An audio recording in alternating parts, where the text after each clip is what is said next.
ರಸ್ತೆಗಳ ಸರ್ವೆ ಕಾರ್ಯ ಪೂರ್ಣಗೊಂಡಿದ್ದು 655 ರಸ್ತೆಗಳ ಡಿಪಿಆರ್ಗಳನ್ನು ತಯಾರಿಸಲಾಗಿದೆ. ಇದಕ್ಕಾಗಿ 26-27ನೇ ಸಾಲಿನಲ್ಲಿ 500 ಕೋಟಿ ರುಗಳನ್ನು ಒದಗಿಸಲಾಗಿರುತ್ತದೆ.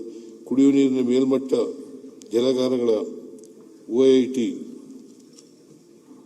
OHT ದೀರ್ಘಕಾಲಿಕ ಕಾರ್ಯಕ್ಷಮತೆಯನ್ನು ಖಚಿತಪಡಿಸುವ ಉದ್ದೇಶದಿಂದ 1,000 ಮೇಲ್ಪಟ್ಟ ಜಲಾಗಾರಗಳ ಸ್ವಚ್ಛತೆ, ಸುರಕ್ಷತೆ, ದುರಸ್ತಿ ಹಾಗೂ ಕಾರ್ಯಾಚರಣೆ ಮತ್ತು ನಿರ್ವಹಣಾ ವ್ಯವಸ್ಥೆಗಳ ಸುಧಾರಣೆ ಮತ್ತು ಪುನಶ್ಚೇತನ ಕಾರ್ಯವನ್ನು ಒಟ್ಟಾರೆ 30 ಕೋಟಿ ರುಗಳ ವೆಚ್ಚದಲ್ಲಿ ಕೈಗೊಳ್ಳಲಾಗುವುದು.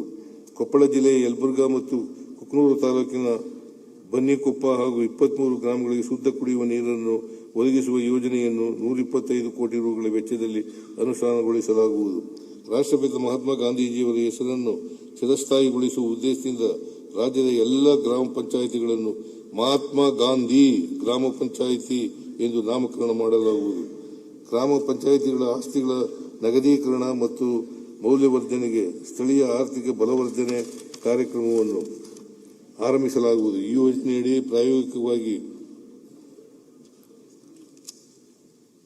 ಪ್ರತಿ ವಿಭಾಗದ 5 ಗ್ರಾಮ ಪಂಚಾಯಿತಿಗಳ ವ್ಯಾಪ್ತಿಯಲ್ಲಿ ಗ್ರಾಮೀಣ ಭಾಗದಲ್ಲಿ ಅವಶ್ಯವಿರುವ ಸೌಲಭ್ಯಗಳನ್ನು ಒಳಗೊಂಡ ಆದಾಯೋತ್ಪನ್ನ ಘಟಕಗಳನ್ನು ಪ್ರಸಕ್ತ ವರ್ಷ 25 ಕೋಟಿ ರುಗಳ ವೆಚ್ಚದಲ್ಲಿ ಸ್ಥಾಪಿಸಿ ನಿರ್ವಹಿಸಲಾಗುವುದು. ವಿದ್ಯುತ್ ಶಕ್ತಿ ಬಿಲ್ಲುಗಳ ಪಾವತಿಯಲ್ಲಿ ಗ್ರಾಮ ಪಂಚಾಯಿತಿಗಳನ್ನು ಸ್ವಯಂ ಸುಸ್ಥಿರಗೊಳಿಸಲು ಹಾಗೂ ಅವಶ್ಯವಿರುವ ವಾರ್ಷಿಕ ಅಂದಾಜು 4,000 ಮೆಗಾವ್ಯಾಟ್ ವಿದ್ಯುತ್ ಶಕ್ತಿಯನ್ನು ಉತ್ಪಾದಿಸುವ ನಿಟ್ಟಿನಲ್ಲಿ ರಾಜ್ಯದ ಎಲ್ಲ ಗ್ರಾಮ ಪಂಚಾಯಿತಿಗಳಲ್ಲಿ ಸೋಲಾರ್ ಮೈಕ್ರೋ ಗ್ರಿಡ್ಗಳನ್ನು ಸಾರ್ವಜನಿಕ ಖಾಸಗಿ ಸಹಭಾಗಿತ್ವದಲ್ಲಿ ಸ್ಥಾಪಿಸುವ ಅನಂತ ಯೋಜನೆಯನ್ನು ಅನುಷ್ಠಾನಗೊಳಿಸಲು ಉದ್ದೇಶಿಸಲಾಗಿದೆ.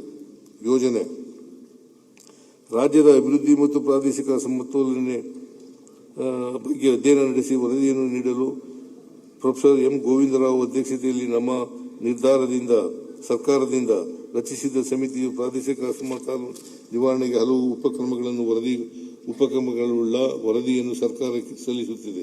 ಈ ವರದಿಯನ್ನು ವಿಧಾನಮಂಡಲದಲ್ಲಿ ಮಂಡಿಸಲಾಗುವುದು.